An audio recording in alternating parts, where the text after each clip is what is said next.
coraloide, que es esta que estamos viendo. Y después de esta fase coraloide, entonces ya se empiezan a elongar las estructuras. No todas son como esta que vamos a ver, alargadas, hay diferentes formas, diferentes colores, pero en el caso de este grupo, Monitis fusca corresponde a un orden que se llama estemonitales. Todos los estemonitales llevan a cabo este proceso de formación de estructuras reproductoras. Primero forman una estructura coraloide y después ya se forman las estructuras reproductoras. Vean cómo se va formando, se va elongando, maduran las esporas y el plasmodio se empieza a transformar primero pues en esta estructura que va a contener las esporas, y cada espora generalmente lleva un núcleo, ¿no? Pero bueno, a partir de ese núcleo,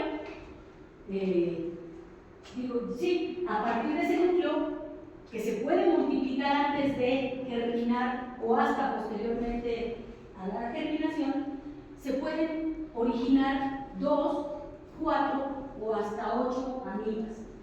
Ok. Y bueno, aquí tenemos como la síntesis de la primera parte que hemos visto.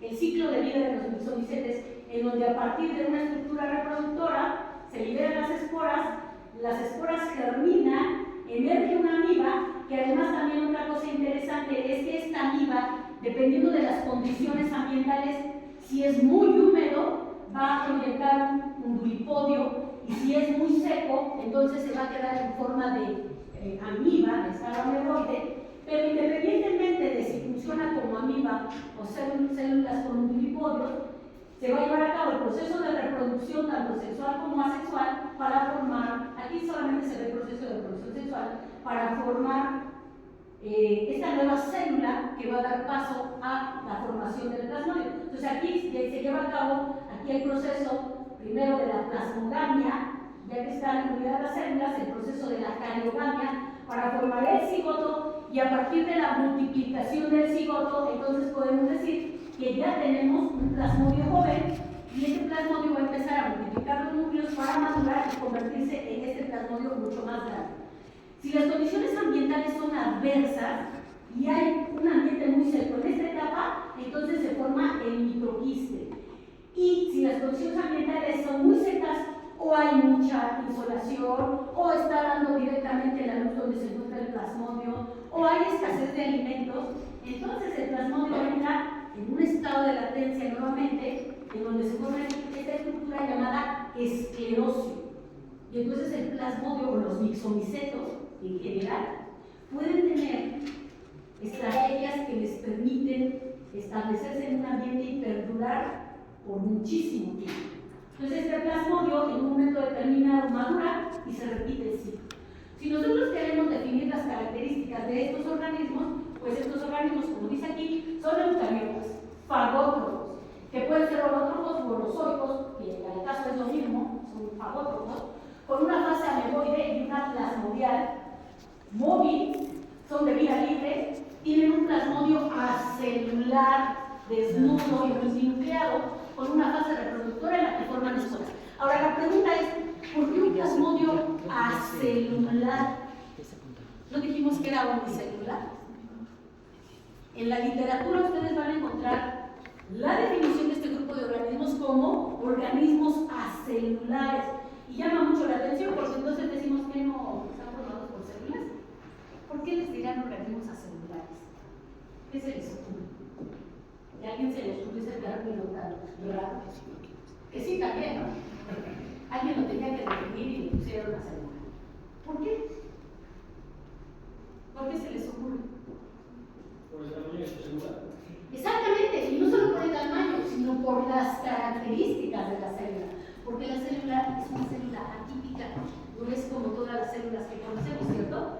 Por eso los denominan acelulares. Pero en realidad son cientos de miles, ¿no? En las esporas que se formaron. Entonces, aquí nada más es como para comentar un poco históricamente cómo se han ido definiendo estos organismos. Si nos vamos hasta el Linneo nos tardamos mucho, eso amerita una clase, pero en el esquema de 5 reinos de Whittaker, estos organismos estaban dentro del reino protoctista. ¿Y ustedes se acuerdan cuáles eran las características del reino protoctista? Porque teníamos bien definidos a las plantas, a los hongos y a los animales. Y claro, a las bacterias también, que correspondían con el reino monera, pero los protoctistas, ¿qué características tenían? Porque ahí estaban los mixomicetes. Y estaban los mixomicetes junto con un montón de organismos, como los dinoflagelados, las algas verdes, los rizópodos, un montón de organismos. ¿Cuáles son las características que definen al grupo de los protoctistas?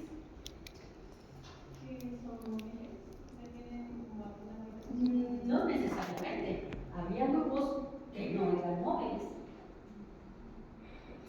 Pues si lo recuerdan, en realidad el grupo de los protoctistas estaba formado por todos los grupos que no pertenecían ni a las plantas, ni a los hongos, ni a los animales, ni a las bacterias, ¿no?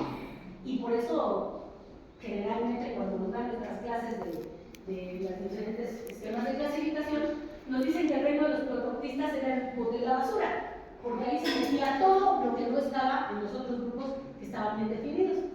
Pero ojo, en los nuevos esquemas de clasificación, aún en los grupos que estaban bien definidos, como las plantas, los hongos o los animales, ya empieza a haber movimiento de diferentes grupos, ¿no? Porque resulta que morfológicamente todo lo que aquí se agrupaba era muy parecido y sin problema los podríamos relacionar. Pero ahora sabemos que morfológicamente pueden ser muy parecidos, pero genéticamente pueden ser muy diferentes, que incluso ni siquiera corresponden a los mismos reinos, ¿no? Entonces hay que tener cuidado con eso.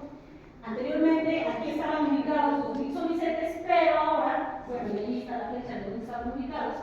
En los nuevos esquemas de clasificación, y que además son propuestas porque todavía no se establece de manera formal, en estos esquemas en los que se ha hablado ahora de los supergrupos, pues ahora ya tenemos dentro de los eucariotas, ojo, aquí no están contemplados los procariotas, tenemos por ejemplo al supergrupo Pistoconta, neurosuarios, arqueoplástidos, etc., en donde hongos y animales estaban dentro del supergrupo Opistoconta, y por supuesto los mixomicetes en el grupo de los amebosuarios. Los mixomicetes no son los únicos grupos que presentan células ameboides, hay otros, y van a estar aquí. Amibas que además tienen ciertas características, porque tampoco solo los amebosuarios tienen células ameboides, hay otros grupos que también tienen, pero tienen ciertas características que los permiten ubicar aquí. Ahora, dentro de los opistoconta están los animales, están los hongos, es decir, nosotros somos opistocontos. Opistoconto quiere decir flagelo posterior, o, más correctamente, umbilicodio posterior. Ajá. Nosotros tenemos umbilicodios posteriores. ¿Dónde los tenemos? ¿Alguien se acuerda? ¿O es una mentira? Una colita, así como los monos. ¿Dónde tenemos un umbilicodio posterior? ¿Dónde están los umbilicodios? Una estructura propia de las bacterias, con la presencia de la flagelina, ¿no? En los eucariotas son umbilicodios, porque lo que tenemos es tubulina, no flagelina. Entonces el nombre correcto es umbilicodio, no flagelo. ¿Dónde están los umbilicodios? En las células. En nuestras células, ¿dónde están los flagelos? ¿O no hay? En el intestino, ¿no? No. En los espermatozoides. En los espermatozoides. Ahí sí, ese es un umbilicodio, ¿no? En el intestino lo que tenemos son vellosidades, ¿no? Es muy diferente a un umbilicodio, ¿sabes? Entonces, ciertamente en los mixomicetes no se encuentra eso. Por eso, no son opistocontos, son amebosuarios. Y bueno, ahí hay otros grupos de organismos que si los mixomicetes casi no se conocen, pues nosotros menos. Por ejemplo, los diplosteídos, los protostélidos que andan por aquí, que no los veo, creo que no los tiene aquí contemplados en este grupo, pero son grupos que prácticamente no hay gente que los trabaje. Habrá, yo creo que contaba con los dedos de las manos, investigadores en todo el mundo. En México nadie estudia ese grupo de organismos. Ok, y bueno, estos ya son esquemas más recientes que se han hecho particularmente para los mixomicetes, en donde ahora este supergrupo lo llaman amorfea, o con formas de amibas, ¿no? Etc. Donde viven prácticamente en cualquier ambiente en donde haya materia orgánica en descomposición, en zonas de nieve, en los ambientes áridos. ¿Dónde creen que puedan encontrarse los mixomicetes en un ambiente árido? Si hablamos de un plasmodio, el plasmodio requiere grandes cantidades de humedad y de agua para para poder sobrevivir, ¿no? Además de la presencia de una gran cantidad de microorganismos para poder alimentarse. Entonces, en una zona árida, ¿dónde pueden estar los mixomicetes? En la parte de las raíces de los plantas. Puede ser, pero ¿dónde más se les ocurre? Acuérdense que los mixomicetes viven en lugares en donde hay mucha materia orgánica en descomposición. Entonces, ¿dónde puede estar? Pues justamente cuando se están descomponiendo estas plantas suculentas, ¿no? Las cactáceas, todas las rosetófilas, los agaves, ¿no? Cuando se están descomponiendo hay una gran cantidad de humedad, pero una gran cantidad de microorganismos que van a servir para alimentar a los mixomicetes. ¿Qué requieren para sobrevivir estos organismos?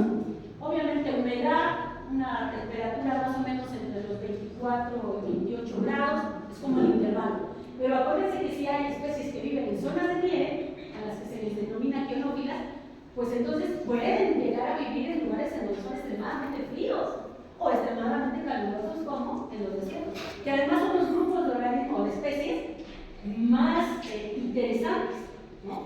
Porque justamente al establecerse en esas condiciones han desarrollado características muy diferentes a veces.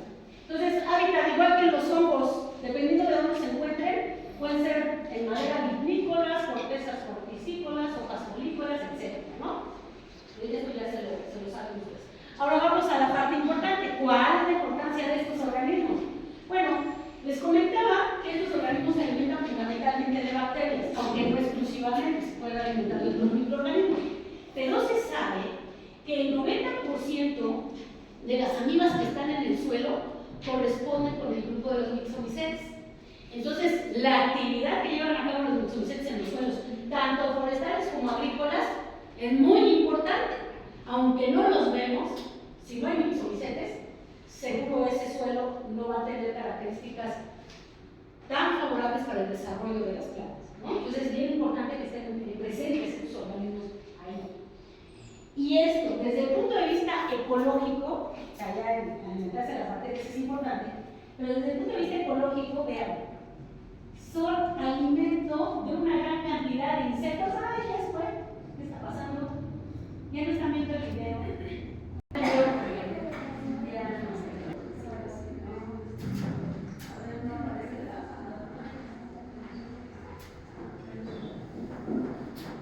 A ver, ahí va el video.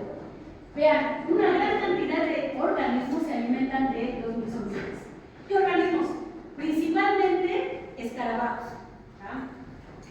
Los escarabajos, como vemos aquí, vean cómo este escarabajo está comiéndose las estructuras inmaduras, las estructuras reproductoras inmaduras de un mixomicete. Vean cómo tiene la mandíbula bien llena de esta estructura reproductora.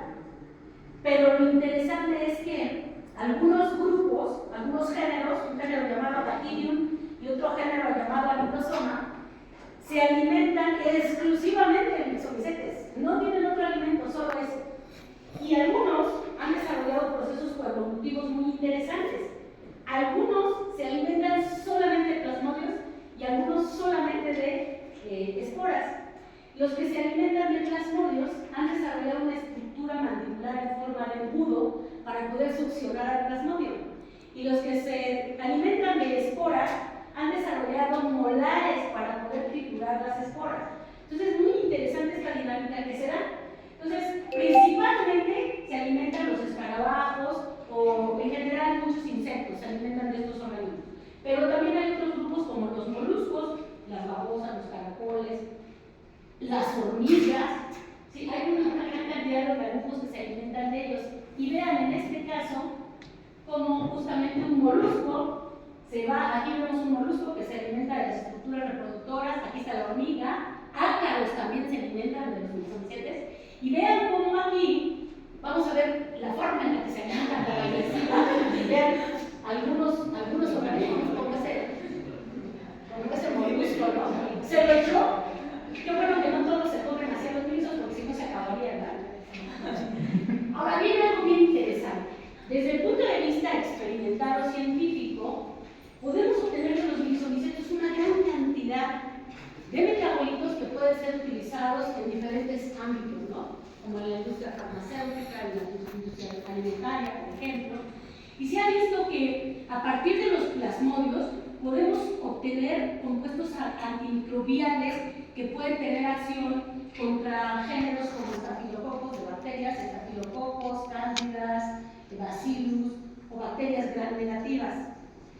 También se pueden obtener compuestos anticancerígenos que pueden utilizarse contra células tumorales, contra el carcinoma de ovario, contra la leucemia, por ejemplo, antifúngicos que funcionan contra Rhizoctonia solani o Fusarium oxysporum, por ejemplo, antiparasitarios contra Trypanosoma cruzi, enzimas, una gran cantidad de enzimas. Aquí solamente son algunos ejemplos, ¿no? Fosfatasas, ribonucleasas, proteasas, etc. Pigmentos también se pueden obtener una gran cantidad de pigmentos.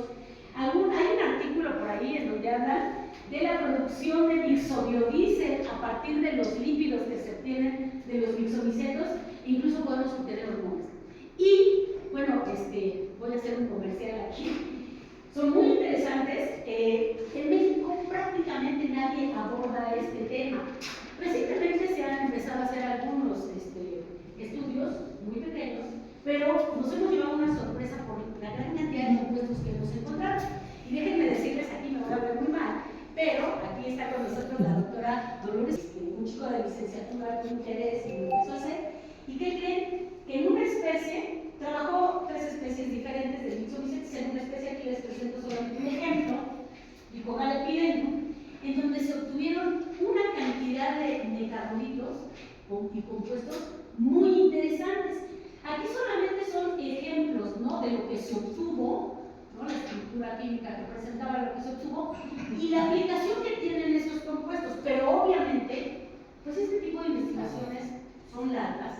Una vez que generamos o que obtenemos estos compuestos a partir de los mixomicetes, habría que probarlos para evaluar la función que llevan a cabo y si realmente tienen esa función que se ha encontrado en estos compuestos de estos obtenidos a partir de los mixomicetes. Entonces, vean, este es un microejemplo.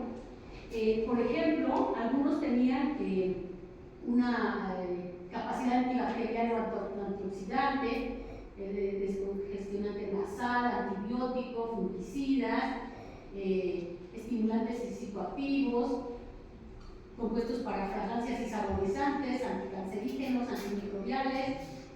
Por ejemplo, este compuesto que es utilizado en hemorragias, un agente antifibrinolítico, ¿no?, un hepatoprotector, etc. ¿Se imaginan el potencial tan grande que tienen estos organismos para poder obtener una gran cantidad de compuestos? Pero bueno, este es solamente un ejemplo. El trabajo que se estaba realizando, pues apenas fueron, digamos, como ensayos, pero el chico obtuvo de las diferentes especies que trabajó como alrededor de 100 compuestos, si no me equivoco, más o menos, sí. 100 compuestos en un organismo tan pequeño. Es algo sorprendente, de verdad, créanme. No sé si en toda la diversidad biológica que tenemos podamos encontrar tantos compuestos en una célula como sucedió aquí en los mixomicetes. Entonces, bueno, ahí hay una oportunidad para quien esté interesado en llevar a cabo este tipo de estudios, y además voy a hacer comerciales y promoción, aunque no me ha pedido el permiso, pero aquí está la doctora Dolores, que ella trabaja con eso y que la verdad yo creo que sería algo interesante. Bueno, no es tanto que en Estados Unidos pues ya hay una compañía que se dedica a aislar los plasmodios y generar los esclerosios para venderlos comercialmente. Entonces nosotros podemos comprar nuestro kit, nos mandan el esclerosio y nada más lo ponemos en las condiciones adecuadas, es decir, en un medio de cultivo, le damos de comer y entonces el plasmodio empieza a crecer y crecen impresionantemente rápido y muy grandes estos plasmodios. Ahora, yo les dije que fundamentalmente estos organismos se alimentan de bacterias, pero eso no quiere decir que sea lo único que coman. En laboratorio, pues ya experimentando, se ha visto que las podemos mantener incluso con hojuelas de avena. Entonces les damos de comer a hojuelitas de avena y como si fuera una mascota, Y yo siempre les digo, ustedes como buenos biólogos se pueden distinguir del resto de la población y ustedes no van a tener un perro, un gato como mascota. Pueden tener un plasmodio y le pueden estar dando de comer y le pueden estar checando el agüita y todo.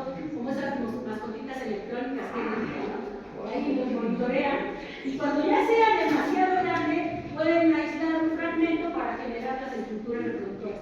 Porque hasta ahorita ustedes dicen, ¿para qué las quiero? ¿Verdad? Pero ahorita que las vean en el microscopio van a decir, sí las quiero, ¿no? A ver. Ok, otra cosa bien interesante, y regreso un poco al video que les pasé hace rato, porque resulta que por la forma o las estrategias que utilizan estos organismos para buscar su alimento, forman estas redes complejas, forman nódulos y redes que les permiten eficientar tanto el tiempo como la distancia y por lo tanto el desgaste energético. Y entonces resulta que un investigador, un ingeniero en electrónica, se inspiró justamente en los mecanismos que utilizan los mixomicetes para buscar su alimento y empezó a desarrollar algo que pues ahora lo vemos ya plasmado en las computadoras que se están desarrollando hoy en día, en las supercomputadoras, porque justamente gracias a este sistema de redes la información puede procesarse mucho más rápido. Entonces aquí tenemos, fíjense, este libro de este autor que es Andrew Adamski, Máquinas de Pesado, porque justamente inspirados en este género, pero que es una especie en particular, quizá un policéfalo, es una especie súper interesante. Inspirado en esa especie, él ha podido avanzar o desarrollar justamente en el campo de la computación, ¿no? Bueno, de las computadoras. Luego resulta que además, siendo una sola célula, esta célula tiene la capacidad, entre comillas, de recordar, y se le ha atribuido una especie de memoria primitiva y también de inteligencia primitiva.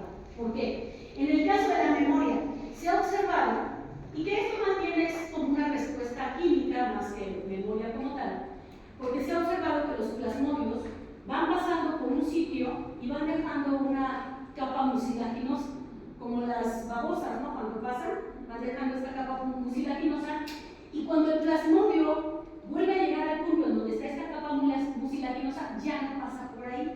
Es una manera de eficientar la búsqueda de alimentos. Si ya pasó, ¿para qué volver a pasar, no? Entonces sería considerado como una capacidad de recordar. Y en el caso de la inteligencia primitiva, y se llama así porque justamente es una célula, y no es en los mixomicetes solamente en donde se hace este tipo de investigaciones o estudios, también se ha hecho en células bacterianas, por ejemplo, células de bacterias, o en células de otros microorganismos, ¿no? Para ver justamente cómo se ha desarrollado esa capacidad que tenemos ahora los organismos más complejos, cómo se ha desarrollado esa capacidad de la inteligencia. Bueno, ¿qué se ha hecho con los mixomicetes? Lo que se ha hecho es probar justamente la capacidad de resolver estos laberintos por el plasmón, poniendo o colocando su alimento, en este caso, vean, hasta la marca de la avena, ¿no? De Quaker, que le dan de comer, y vean cómo aquí el plasmodio, en este laberinto en el que se encuentra, para llegar a su alimento, va a empezar a recorrer el laberinto y salir hacia los puntos en donde se encuentran las escuelas de avena. Vean cómo va a través de estos canales moviéndose hasta llegar al alimento. Ahora, aquí no hay barreras, se está marcado el laberinto, pero no hay barreras. El plasmodio se pudo haber ido o desplazado en masa hacia las hojuelas, pero no lo hizo. Porque acuérdense que los plasmodios se van a desplazar a través de tubos, ¿no? Plasmáticos o plasmodiales. Entonces, a través de esos tubos es como va a correr o migrar hacia la búsqueda del alimento. Entonces, vean cómo resuelve de una manera perfecta ese laberinto para la búsqueda del alimento. Entonces, se ha considerado como un tipo de inteligencia. Ahora, en ese sentido, también se han hecho algunos estudios para ver la eficiencia de las carreteras en diferentes países del mundo, y se han puesto en países como Alemania, Estados Unidos, aquí vemos uno en África. ¿Y qué es lo que se hace en este tipo de experimentos? Que se pone el alimento, las hojuelas de avena, en las ciudades más importantes, y al plasmodio se le pone en un punto para ver de qué manera se desplaza, porque el plasmodio va a buscar las rutas más eficientes para llegar a los diferentes puntos de alimento. Entonces, ¿qué se ha visto? Que las rutas que sigue el plasmodio en diferentes países, esto es muy caos, ¿no? Es muy diferente a las rutas que sigue el plasmodio. Pero resulta que en México se hizo este estudio y se puso en un mapa de la República, en Monterrey, en Puebla, en la Ciudad de México, no recuerdo la ciudad donde se puso el alimento, y ponen al plasmodio y ¿qué creen? Que casi, digo eso, no sé si es un mito, por ahí hay un articulito, en donde el plasmodio migra hacia los diferentes puntos, casi siguiendo las carreteras que tenemos en nuestro país. Y entonces decimos, oh, esa es una de las cosas fantásticas que sí hacen los mexicanos, aunque quién sabe, ¿no? Bueno, son tan interesantes estos organismos que incluso se han estado utilizando para hacer estudios de exploración espacial. ¿Por qué? ¿Qué es lo que se hace? Que mandan al plasmodio al espacio para ver cómo reacciona la célula en condiciones de cero gravedad, ¿no? Entonces, vean toda la gama de posibilidades tan interesantes en las que pueden ser utilizados estos organismos. Y otra cosa también muy interesante y muy importante, resulta que estos organismos son, les dije, muy chiquitos, miden apenas unos cuantos milímetros, pero algunas especies pueden alcanzar tamaños mucho mayores, 20, 30 centímetros. Y hasta 2011, solo en nuestro país, así como en los memes, solo en México sucede, solo en nuestro país se comían los mixomicets. Dos especies. Una, Fuligocéptica, es un nombre científico, es conocida como hongo de palo por pobladores de diferentes comunidades. Y otra, su nombre científico es Enteridium lycoperdon o Reticularia lycoperdon, son sinónimos, y es conocida con diferentes nombres en el país, porque ya nos dimos cuenta que inicialmente se había reportado comestible en el estado de Veracruz, en Puebla y en Tlaxcala, pero ahora ya sabemos que en muchísimas partes de México se come esta especie y se le ha dado muchos nombres. Por ejemplo, el más conocido es caca de luna, porque así fue como se publicó el primer dato como alimento, ¿no? Comestible. Pero en realidad tiene muchos nombres como huevo de tortola, huevo de guajolote, hongo de queso. Y bueno, resulta que esto es muy interesante y muy importante, porque yo siempre les digo, quien logre cultivar a estas especies, como en algunos casos en los hongos, ¿no? Como los boletos seguris, por ejemplo, que son hongos tan deliciosos y tan cotizados, pues si alguien los logra cultivar, pues se va a hacer rico, porque pues son muy buscados. Estos no tanto, pero porque no se conocen mucho. ¿A qué creen que sale esto? Se llama, o le dicen en algunos lugares, hongo de queso. ¿Saben dónde le dicen hongo de queso? En la Ciudad de México. Y es increíble que un mixomicet se coma en la Ciudad de México. Si en la Ciudad de México no conocen ni a los hongos, ¿no? Los compran en la Merced porque no tienen el ecosistema natural, no pueden caracterizarse, ¿no? Entonces, por eso llama tanto la atención que un mixomicet se lo come. Pero bueno, ¿a qué creen que sale? ¿A qué se imagina? ¿A qué hace porque dice hongo de queso, no? Pero no. Y esto es algo muy interesante, doctores muy interesantes, porque ahí también se puede hacer un estudio. Sabe a almendras. Su sabor es de una almendra. Es muy rico y seguro que si esto se cultiva, se puede vender sin mayor problema. Es delicioso. Y esto tiene un sabor más fuerte. Esto sabe como a cáscara de aguacate criollo y generalmente la gente se lo come combinándolo con huevo y frío, ¿no? Son muy ricos. Y les decía que hasta el 2011 solamente en México, porque justamente en un congreso pues ya alguien presentó a esta tercera especie, doctora, la que encontramos en la Maliche, a esta tercera especie que es Lycogalla epidendrum, y que se la comen en Ecuador, le dicen yaquish, que quiere decir hongo para comer, y se la dan como golosina a los niños, porque dicen que es muy dulce. Pero hay un dato interesante, en la Maliche esto es súper abundante, y hemos encontrado, voy a ponerle una foto, hemos encontrado troncos así repletos de Lycogalla epidendrum, pero ¿qué creen? Que no sabe a dulce. Lo que tenemos aquí en México no es para nada dulce. ¿Por qué? Tal vez. O se puede ser tanto como lo que llegan a comer o por la presión artificial. Puede ser hablando les da una característica diferente. Pero también, probablemente, Lycogala evidendum de Ecuador no sea lo mismo que Lycogala evidendum de México. Morfológicamente son muy parecidas, pero taxonómicamente no lo sabemos. Ajá, genéticamente, entonces son una especie. Aunque sí, el ambiente juega un papel muy importante y seguramente tanto el ambiente como lo que se come les está dando una característica muy diferente. No lo sabemos. Pero ahí hay otro punto interesante que ahora ya casi para ir terminando y nos habla. Desde el punto de vista ornamental, son bien atractivos. Ahorita los van a ver en los microscopios. Aquí podemos ver formas como de corales, como de copas, esferas, no sé. Son muy atractivos.